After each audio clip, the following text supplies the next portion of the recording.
Hello, everyone. This is Elliott Serrano and Jose Melendez coming to you from Dreamland Comics in Schaumburg, Illinois.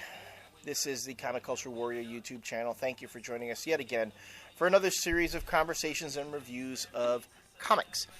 And Jose and I have done a couple reviews. We did Mighty Avengers, New Avengers, Hulk Red. You know what it is? What the funny thing is? Out of all the books we reviewed so far, Hulk Red's the one that you've liked the most. Relatively. It is a relative term, but it is the one you like the most. Well, it's going to change right now. That's true. We wanted to revisit another title, and that was Thunderbolts, which if you saw some of our segments about a couple weeks ago, we talked about the appearance of Barack Obama, yet again, in a Marvel book. But not really Barack Obama. But not really Barack. And Andy Diggle was trying to address the issue of Norman Osborne being put in charge of the world's security, which makes as much sense, as I said before, as John Hinckley being made director of the CIA. Mm-hmm. In either case, number 129 of Thunderbolts is the second part of this story arc.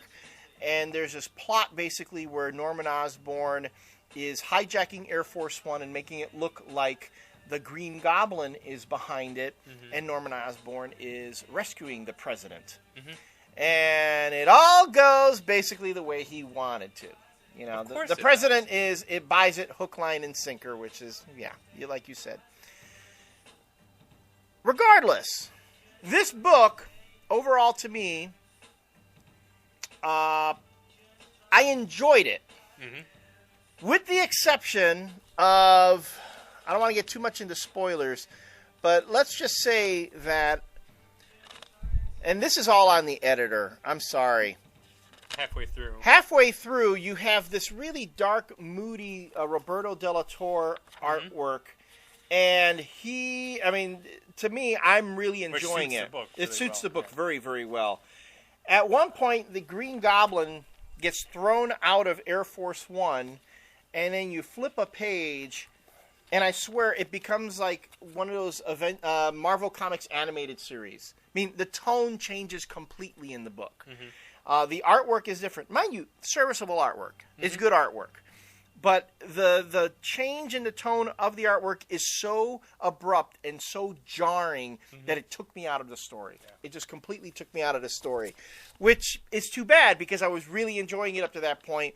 And it isn't until later on that as we get into the resolution of this particular story and we get into the setup of the next plot mm-hmm. that the book grabs me again and gets me going. That's exactly what I went through when reading this book. Right. It's like it started off really awesome, and then halfway through you're like, ugh. But then at the end, the last few pages brings you back in. And right. Still makes you want to buy the next issue. Which, of course, and the thing in this book right here, these last few pages just address one of the big things, and it was right here. Again, spoilers, guys, just so you know. Songbird's back. Mm-hmm. And she has always been, to me, the linchpin of that book. Mm-hmm. That if you want to make Thunderbolts about characters seeking redemption, she is that character that is, who knows? She may always be seeking redemption and never get to the point that Kurt Busiek portrayed her as in remember Avengers Forever when she was an actual Avenger. Yes. It looks like she's got a long way before she even gets to that point. And I do like this setup with finally bringing Songbird in after another couple issues, and she's pretty much gonna make Norman Osborn pay. Yes. She's going to be one of those who wants to take him down personally. And this character that Dark Avengers is missing.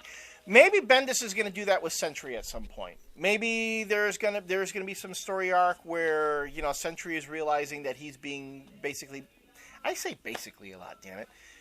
He finds himself being manipulated by Osborn. Who knows? But all I know right now, 2 issues in Andy Diggle's run, I'm already hooked on Thunderbolts. Mm-hmm. And that last issue set up the cliffhanger for the next issue, great. And they finally kind of get the team together, and I really like this team Yes. A lot more than Dark Avengers 2. Oh, yeah. Because way more. Paladin is always, since I was a kid, I always liked that character. Yeah. There's nothing really special to him, but I've always liked them. I like the second Black Widow that they brought her back, which is pretty cool. And Ant-Man from Kirkman's run on it. They're bringing that Ant-Man in. So and Diggle really handles the humor from the irredeemable Ant-Man very well. He's kind of like a dark Spider-Man almost. Kind of, yeah. But then, the last page with the crossover, Thunderbolts is going to start crossing over with that book. We know we give away too many spoilers on here, so we'll just leave it that this Thunderbolts this storyline is going to be picking up in a book in another couple weeks. And you'll want to read it. Yeah. You'll want to read it. It is good. It's Because a great setup. It seems like somebody else is after Norman Osborne. And why is it all the crazy people who are the Punisher, now this guy? It's like all the crazy fucking wackos are the ones who know that we need to take them down. Pretty much. Hopefully they'll get that character, Songbird, and the Punisher all on a team up. That would be pretty cool. That would rock. That would be. Actually, that would rock. All right. Well, we've got more to talk about. We hope we see you in the next segment.